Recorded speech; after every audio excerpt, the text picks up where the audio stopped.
निरहुआ की बात को हम लोग बहुत वजन नहीं देते हैं। फिल्म जगत का व्यक्ति है और उसको जो स्क्रिप्ट मिलती है वही वो बोलता है। तो अब जनता खड़ी हो गई है, महंगाई की मार से, बेरोजगारी से। आज जो देश में संविधान की हत्या हो रही, लोकतंत्र को खत्म करने का काम हो रहा है, पिछड़ों, दलितों, अल्पसंख्यकों को दबाया जा रहा है, तो क्या आप समझ रहे हैं जनता नहीं जान रही है? भारतीय जनता पार्टी के पास कोई मुद्दा नहीं, हमारे पास तो मुद्दा ही मुद्दा है। हमारे पास मुद्दा है कि संविधान हमको बचाना है, लोकतंत्र बचाना है। भारतीय जनता पार्टी संविधान को खत्म करना चाहती है, लोकतंत्र को खत्म करना चाहती है। इनके क्या जो भी कार्यक्रम लाए हैं, digital India, stand up India, startup India, उठ जाए इंडिया, बैठ जाए इंडिया, सो जाए इंडिया, ये सब इनके कार्यक्रम आए हैं। कोई भी इनकी गारंटी है नहीं, सही हर चीज की गारंटी करें। महंगाई की गारंटी, महंगाई कम कर पाए? भाजपा हटाओ देश बचाओ, भाजपा हटाओ देश बचाओ, नौजवान यही चिल्ला रहा है। मोदी की कोई गारंटी कामयाब नहीं होगी, न होने देगी अब की बार जनता। अब की ठीक करेगी जनता, वो पक्का। द लाइव टीवी, सच सबसे आगे। दोस्तों नमस्कार, मैं हूं ब्रिजेंद्र यादव, आप देख रहे हैं द लाइव टीवी। इस वक्त हम आजमगढ़ के लोकसभा लालगंज क्षेत्र में हैं और हमारे साथ पीछे समाजवादी के कार्यकर्ता हैं, बूथ लेवल पर मेहनत करने आए हैं।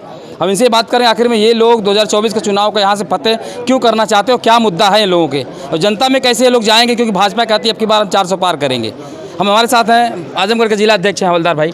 बताइए आप क्या कह रहे हैं इसमें, यहाँ पर आप लोग क्यों आए इकट्ठा हुए? हम लोग आए हैं, समाजवादी पार्टी के सभी पदाधिकारी हैं। हमारे जोन के, सेक्टर के पदाधिकारी ये तय कर रहे हैं कि हमारा 2024 के चुनाव में किस तरह से समाजवादी पार्टी के प्रत्याशी को हम लोग बहुमत से जिताने का काम करें, और इसकी पूरी तैयारी हो गई है। और हमारा बूथ से लेकर के हमारा विधानसभा स्तर तक पूरा संगठन सक्रिय हो गया है। उनको कार्य योजना उनको बतानी थी, जिम्मेदारी बढ़नी थी, वो जिम्मेदारी भी बन गई है। लेकिन निरहुआ यहाँ से जो कह रहे हैं कि अब की बार यहाँ से हम लोग इनको जीतने नहीं देंगे, आप लोग क्या रणनीति के सामने आप लोग लाएंगे? निरहुआ अगली बार अखिलेश जी नहीं आए थे, आप लोग इसके बारे में नहीं, निरहुआ की बात को हम लोग बहुत वजन नहीं देते हैं। चलिए ठीक है। निरहुआ एक फिल्म जगत का व्यक्ति है और उसको जो स्क्रिप्ट मिलती है वही वो बोलता है। अपनी कलाकार है। हाँ, कलाकार है, तो अपनी बात वो नहीं कहता। वो भाजपा के जो लिख के देते हैं वही बोलता है। वो तो ज़्यादातर काम फिल्मों में करता है। जो भारतीय जनता पार्टी 400 पार कह रही है, वो 400 हार रही है। आप लोग भी गलत कह रहे हैं। नहीं, 400 हार रही है। इतना तो नहीं कि कम 100-200 अब देखिएगा, देखिए आप 1977 में जानते थे कि कांग्रेस का ये हश्र होगा। एक तरफ से जनता पार्टी जीतती थी, जानते थे, इंदिरा गांधी भी हार गई थी। तो अब जनता खड़ी हो गई है, महंगाई की मार से, बेरोजगारी से। आज जो देश में संविधान की हत्या हो रही, लोकतंत्र को खत्म करने का काम हो रहा है, पिछड़ों, दलितों, अल्पसंख्यकों को दबाया जा रहा है, तो क्या आप समझ रहे हैं जनता नहीं जान रही है? जनता आने वाले दिनों में नेताओं से ज़्यादा बढ़ करके जनता भारतीय जनता पार्टी को हटाने का काम करेगी, हराने का काम करेगी। भाजपा कहती है आप लोग के पास कोई मुद्दा नहीं बचा, बस खाली आप लोग ये उलझुल बातें करेंगे। भारतीय जनता पार्टी के पास कोई मुद्दा नहीं, हमारे पास तो मुद्दा ही मुद्दा है। हमारे पास मुद्दा है कि संविधान हमको बचाना है, लोकतंत्र बचाना है। भारतीय जनता पार्टी संविधान को खत्म करना चाहती है, लोकतंत्र को खत्म करना चाहती है। महंगाई इतनी बढ़ा दिया है कि आज गरीब आदमी को 2 जून की रोटी मिलना मुश्किल हो गया है। बेरोजगारी इतना बढ़ गई है कि आज हमारा नौजवान बेरोजगार घरों पर बैठा मारे चल रहा है। आज उनकी स्थिति खराब है, आज आत्महत्याएं कर रहे हैं। इस कारण आज देश में किसान परेशान है, नौजवान परेशान है, महिलाएं परेशान हैं। आज घरों में चले जाइए, महिलाओं को जो चूल्हा जलाने में कितनी दिक्कत हो रही है। गैस मिला महाराज, अब कहाँ हैं? कहाँ गैस मिल रही है? सरकार का गैस तो 1200 बढ़ा के 100 घटा देना, ये तो बिजनेस का काम है। जैसे व्यापारी कहते हैं कि हम लोग कहते हैं, देखिएगा बहुत समझदारी से आप रेट तय करिएगा, तो बताएंगे 1200 और कहेंगे चलिए 100 रुपया छोड़ दिया, और सामान कितने का रहता है? 300, 350, 400 का। तो वह अच्छा है कि खराब? वह व्यापार की तरह काम कर रहे हैं, हमसे वसूल रहे हैं, तभी तो विकास कर रहे हैं। आपके अगल बगल देखिए सारी चीज व्यवस्थित हो गई। कौन सा विकास हुआ बताइए? कौन सा? श्याम बहादुर यादव ने 2012 में एक अस्पताल, ट्रॉमा सेंटर तक लाने का काम किए, बड़ा काम किए। तो लेकिन आज विधायक ने किया है। नहीं, वो सरकार ने किया है। और उस काम को आगे भारतीय जनता पार्टी की सरकार नहीं बढ़ा पाई, क्योंकि उसको दवा मुफ्त दिलाने का जिम्मेदारी वो अपना नहीं समझती है, शिक्षा दिलाने की जिम्मेदारी वो अपनी नहीं समझती है।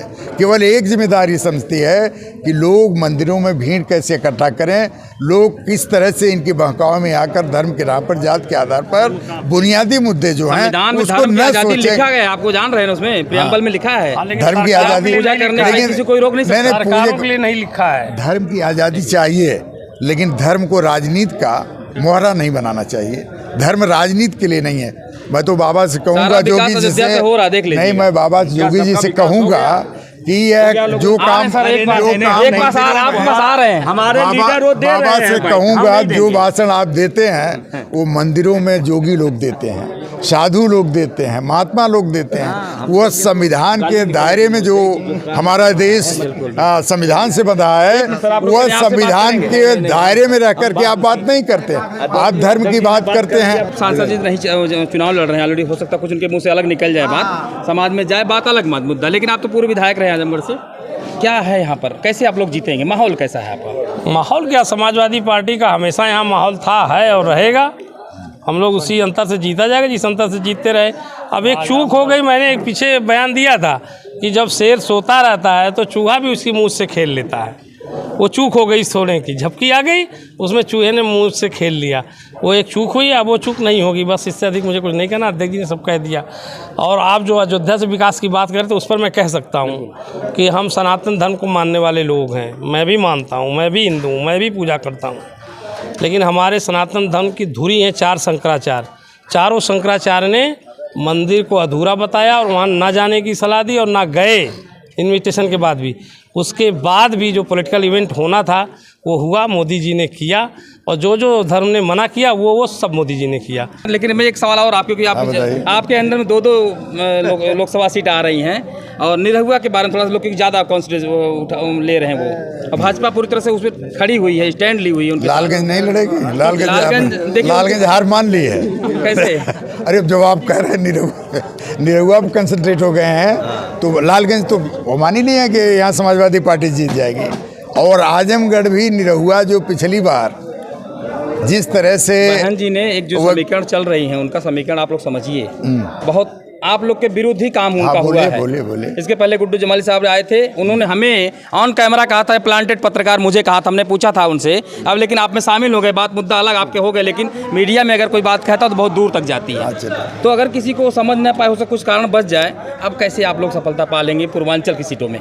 अब की बार हम लोग समझ गए कि अब की बार इनको हराना ही हराना है, पटकना ही पटकना है, तो हम लोग वो सारी चीज़ें हम समझ करके हम काम कर रहे हैं। ठीक है, कि आप लोग यहाँ पर जो सीट है, हाँ, देखा जाए तो आपका 2-3 धड़े में बटा हुआ आजमगढ़, हाँ, तो जनता कैसे आप लोग मैनेज करते हैं, क्या मुद्दों पर देंगे? क्योंकि बीजेपी पूरी तरह ग्राउंड लेवल सब मुद्दे हैं। राशन इनके क्या जो भी कार्यक्रम लाए हैं, digital India, stand up India, startup India, उठ जाए इंडिया, बैठ जाए इंडिया, सो जाए इंडिया, ये सब इनके कार्यक्रम आए हैं। कोई भी इनकी गारंटियाँ नहीं सही, हर चीज़ की गारंटी करें। महंगाई की गारंटी, महंगाई कम कर पाए? बेरोजगारी कम करने के बाद सब पर्चे लीक हो रहे हैं, नौजवान परेशान है, परिवार परेशान है, 700 का फॉर्म भर रहा है गरीब का बेटा, वो नौकरी नहीं पा रहा, पर्चे इनके सब लीक हो जा रहे हैं, आंगनवाड़ी परेशान है, शिक्षा मित्र परेशान है, दुनिया परेशान है इनसे। भाजपा हटाओ देश बचाओ, भाजपा हटाओ देश बचाओ, नौजवान यही चिल्ला रहा है। मोदी की कोई गारंटी कामयाब नहीं होगी, न होने देगी अब की बार जनता, अब की ठीक करेगी जनता, पक्का पक्का। देखिए ये है वाकई में कार्यकर्ता उनके जा रहे थे, हमने कुछ बातें सवाल किया उनसे, और ये मुद्दा वाकई में आजमगढ़ में बड़ा एक कंट्रोवर्सी है कि क्या यहाँ पर होने वाला, जनता जानना चाहती है। हम किसी और मुद्दे पर तब तक और जनता से मिलेंगे, बात करेंगे, तब तक ले नमस्कार। The live TV, Brijendra Yadav, Azamgarh. The live TV, सच सबसे आगे।